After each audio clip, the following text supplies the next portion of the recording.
ఈ ప్యాక్లోబుట్రజాల్‌ని అయితే మనము మినిమమ్ వాడాలంటే చెట్టు యొక్క వయసు 5-7 సంవత్సరాల పైనైతే ఉండాలి. ముందుగా ఇది వాడాలంటే భూమి మనకు ఎక్కువ తేమగా అయితే ఉండకూడదు. దీన్నైతే డ్రైలో వేయడానికే చాలామంది ప్రిఫర్ చేస్తారు. అలాగే మనకు అరతడి ఉన్నా కూడా లైట్‌గా తడి ఉంది అంటే వర్షం పడిన ఒక వారం ఆ గ్యాప్‌లో అయితే దాని తర్వాత అయితే మనం వేసుకోవచ్చు. కాస్తో కూస్తో తడి ఉంటే. అలా కాకుండా ఎక్కువ తడి ఉంటే మనమైతే దీన్ని వేయడం వల్ల చాలా వరకు లాభం అయితే ఉండదు. ముందుగా మనం ఈ ప్యాక్లోబుట్రజాల్ వేసేటప్పుడు కొమ్మ కత్తిరింపులు నీట్‌గా చేసుకొని అయితే వేసుకోవాలి.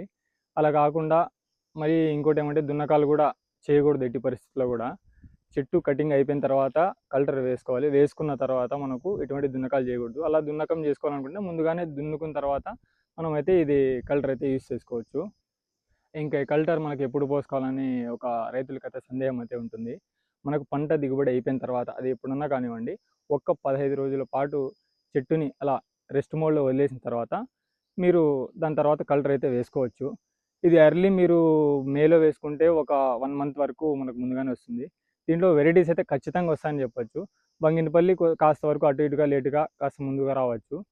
ఎర్లీ ఫ్లవరింగ్ రావాలంటే మనకు జూలై 15 లోపల మనకు కల్టర్ అయితే వేసుకున్నట్లయితే అర్లీ ఫ్లవరింగ్ వస్తుంది. అలా కాకపోయిన తర్వాత ఆగస్ట్ తర్వాత కొంతమందికి ఎవరికైనా లేట్ ఫ్లవరింగ్ కావాలనుకుంటే ఆగస్ట్ తర్వాత వేసుకుంటే అయితే లేట్ ఫ్లవరింగ్ అయితే రావడం అయితే జరుగుతుంది.